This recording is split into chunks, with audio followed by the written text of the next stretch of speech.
윤석열 전 검찰총장이 대선 링 위에 오르기도 전에 시험대에 올랐습니다.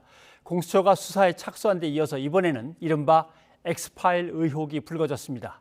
실체는 과연 있는 것인지 그 파장은 어떨지 박지훈 변호사와 함께 내용을 살펴보도록 하겠습니다. 어서 오십시오. 안녕하세요. 예. 자, 의혹을 공식적으로 가장 먼저 제기한 장성철 공감과 논쟁 정책센터의 소장 YTN이 어렵게 통화가 됐습니다. 지금은 아마 통화가 전혀 안 된다고 하던데요. 연락이 안 되더라고요. 연락이 저도 전혀 안 연락을 된다고 좀 하는데 했는데, YTN이 그래도 통화를 어떻게든 해서 저희가 녹음한 게 있는데 한번 발언을 들어보시죠. 이게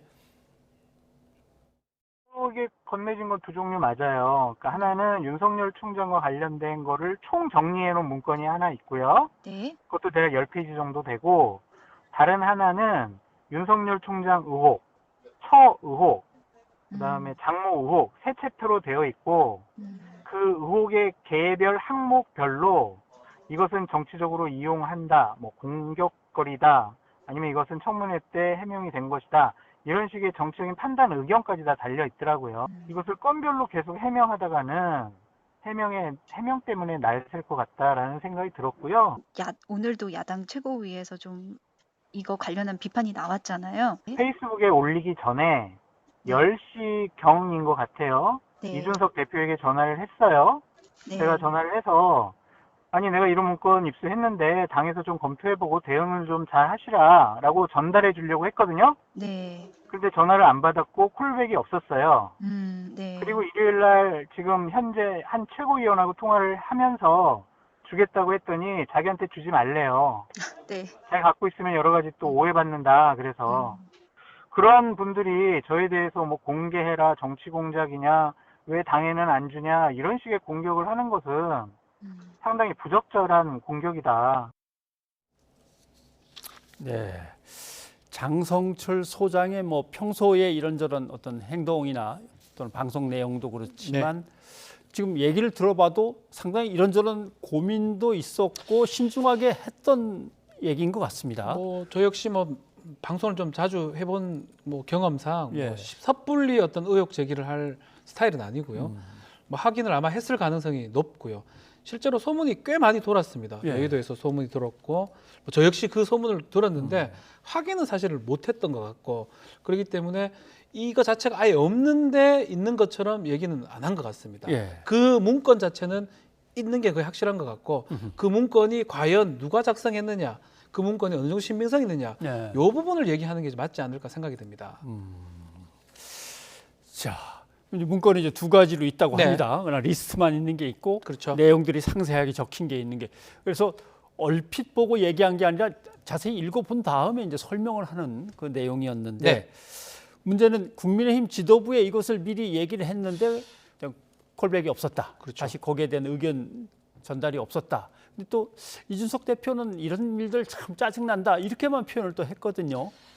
이게 또 다른 최고위원은 나한테 그거 갖고 오지 마라, 이거는 휘말리고 싶지 않다, 이런 뜻으로 봐야 될까요? 그렇죠. 지금 사실은 이 소문들은 꽤 많이 났기 때문에 당대표 입장에서 아니면 최고위원 입장에서는 만약 이 문건이 발견됐다면 바로 받아야죠. 사실 중요하죠. 왜냐하면 어쨌든 간에 야권 지지도 1위 후보인 사람인데 이 사람의 중요한 어떤 내용들이 누가 확보했고, 장성철 소장 역시 김무성 의원 보좌관도 했기 때문에 야권 쪽에 가까운 사람이거든요. 그 사람이 어떤 충정으로 가지고 온 얘기라면 당연히 확보하고 대응할 것을 얘기해야 되는데, 이준석 대표는 아예 대응을 하지 않았고 전화하지 않았고, 또 그리고 또 한 최고위원은 아예 주지 말라라고 얘기했다라는 거는 아마 어쩌면 이 소문들이 일반화되어 있기 때문에 확인하는 과정을 거치는 건 조금 어렵거나 불편하다고 생각했지 않을까, 이렇게 예상이 좀 됩니다. 자, 평가도 사실은 상당히 엇갈리고 있습니다. 이 문건에 대해서 정치적인 그냥 공세일 뿐이다라는 평가도 물론 있는 거고요. 그렇지만 내용들은 상당히 방대하고 여러 가지가 적혀 있다라고 하는데, 주로 지난번 인사청문회에서 나왔던 것들이 다시 한번 정리가 되고 거기에 조금씩 더 살이 붙은 것, 이런 거인 것 같긴 합니다. 그렇게 보는 게 일단 맞는 것 같아요. 송영길 대표 역시 윤우진 등 내용들이 있다라고 엑스파일 내용을 언급을 했었고요.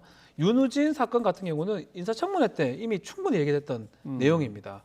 거기다가 이제 챕터상으로는 본인 것도 있고 장모 건, 첫 건 이렇게 3건이 있다고 하는데 아마 지금 장성철 소장이나 일부에서 얘기하는 것처럼 우리가 이미 알지 못했던 내용들이 지금 포함되어 있는 게 아닌가 이 부분이고요. 또 이 알지 못했던 내용인데 상당히 좀 해명하기 어려운 아니면 파급력이 큰 그런 내용들이 지금 담겨 있을 가능성을 배제할 수 없다. 네. 만약에 윤우진 그 사건만 있다면 사실은 장성철 소장이 저렇게 할 이유가 없는 거거든요. 그러니까 그 이상의 내용들이 있을 가능성이 있다라고 일각에서 얘기를 하고 있고요. 또 반대로는 큰 의미가 있을까? 윤우진 등 이제껏 얘기했던 내용들이 있을 것이다라고 조금 논란이 되고 있는 상황입니다. 네. 일단 윤석열 전 검찰총장 측에서는 뭐 무대응으로 가고는 그렇죠. 있는데 이게 이제 법적으로 문제될 거는 없는 것 같다라는 이제 분위기도 있지만 이게 법적으로 문제될 거와 정치적으로 문제될 거와 또는 도의적으로 뭔가 해명을 해야 될 거 뭐 이런 것들이 아마 같이 들어 있을 수도 있어서 뭔가 얘기는 하긴 해야 이제 대선전으로 갈 거 아닙니까? 무조건 해야죠. 예. 이걸 얘기하지 않고 대선까지 간다는 건 말이 안 되고요. 하더라도 최대한 빨리 하는 게 맞는 것 같습니다. 예. 정치적 부분, 법적 부분, 도덕적 부분이 있겠지만 하나하나 다 얘기를 해야 되는 거거든요.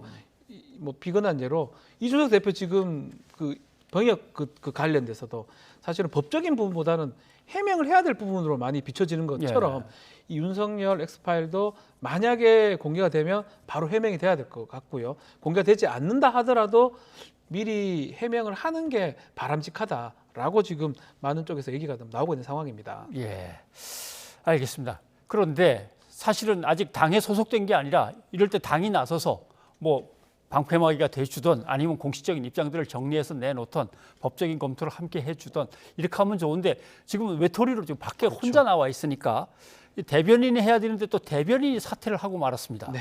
임명된 지 뭐 열흘 정도밖에 안 됐는데 공식 업무를 갖다 시작하자마자 대변인이 사퇴를 했고 또 더불어민주당의 강훈식 의원은 이럴 때 또 윤석열 전 총장에 대해서 강하게 압박도 하고 좀 캠프가 상당히 좀 힘들어지는 상황입니다. 한번 잠깐 들어보시죠. 예.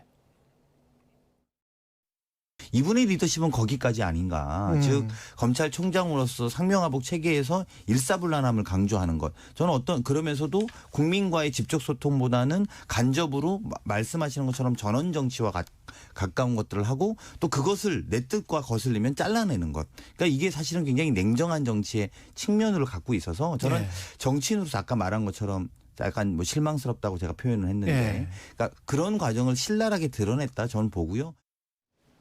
네. 이 대변인이 왜 사퇴했는지에 대해서 그냥 일신상에 본인은 이유 이렇게 하고 또 다른 대변인 후임 대변인은 건강상의 문제 이렇게 얘기를 합니다만은 아주 석연하진 않네요. 그렇죠. 10일 만에 사퇴를 했어요.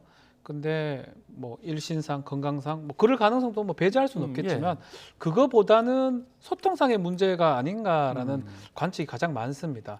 사실 다른 얘기가 나왔었거든요. 이동훈 전 대변인이 했던 얘기하고 윤석열 총장이 하는 얘기가 달라졌고 사실 윤석열 총장이 직접 얘기하지 않고 전원을 통해서 계속적으로 메시지를 냈는데 전원을 통하는 과정에서도 지금 다른 목소리가 나왔고 그 과정에서 서로가 상처를 입을 가능성이 크지 않을까. 지금 강훈식 의원이 지적하는 것처럼 윤석열 총장의 어떤 그런 스타일, 검사 스타일도 반영이 될 가능성도 있고요.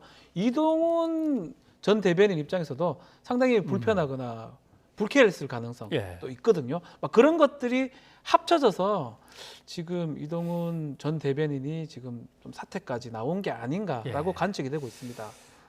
대변인의 사퇴 전후로 해서 윤석열 전 총장에 대해서 뭔가 경계하거나 우려하는 기사들이 이제 언론에서 막 쏟아져 나왔습니다.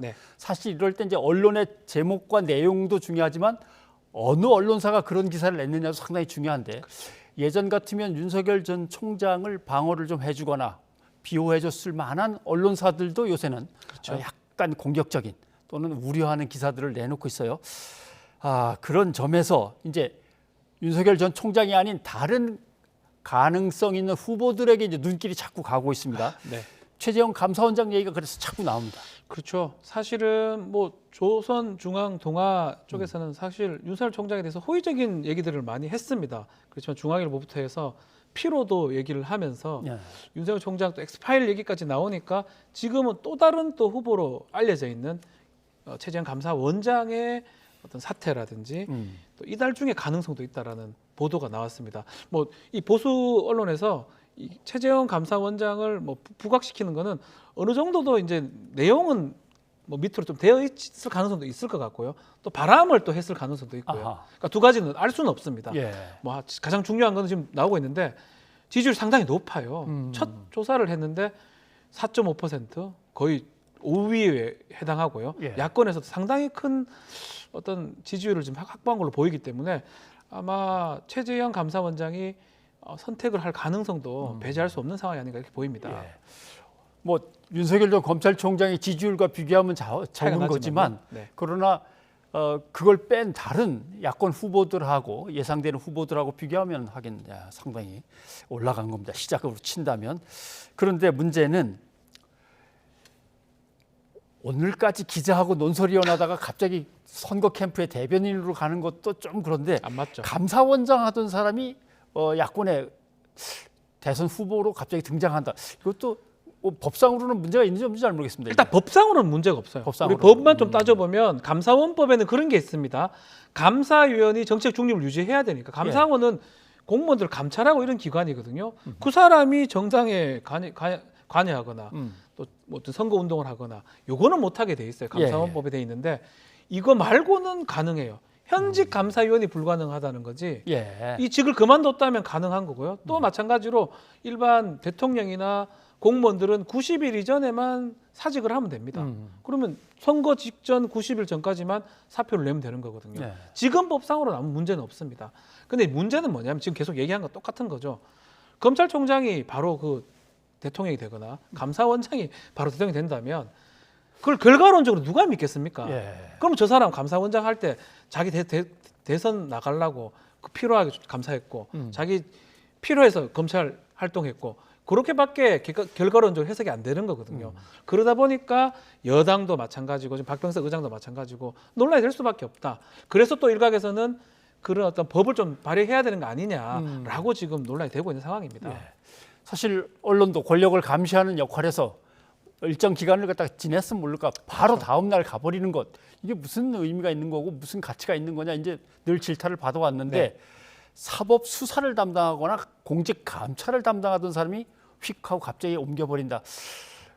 뭐 하긴 그걸 이제 법으로 규제하자는 얘기가 진짜 나오긴 나오더라고요. 그렇죠. 그 결국은 이제 야당 입장은 지금 이런 거예요. 자꾸 현 여권에서 현 정권에서 막 저래하니까 그래 마음이 바뀐 게 아니냐 이렇게 얘기하지만 그거는 이제 주관적인 상황이고요. 우리 사법 시스템이나 객관적으로 봤을 때는 어쨌든 간에 감찰 업무를 하던 사람이 예. 다시 뭐 정치를 하게 되고 검찰 수장이 정치를 하게 된다면 지금 나오는 것처럼 그냥 하는 일 자체를 오해받을 수밖에 없는 거거든요. 예. 결과론적으로는 그래서 당신이 이렇게 감찰하고 그래서 당신이 이렇게 수사하고 기소했구나라고 객관적으로 해석이 되기 때문에 어떤 일정한 텀을 줄 수밖에 없다. 그래서 오늘 조국 전 장관의 어떤 SNS 보면 1년 정도는 좀 금지를 시키고 예. 그 이후에 할 수 있도록 법을 바꾸자. 이거는 뭐 최강욱 열린민주당 대표도 지금 얘기를 하고 있는 상태고요.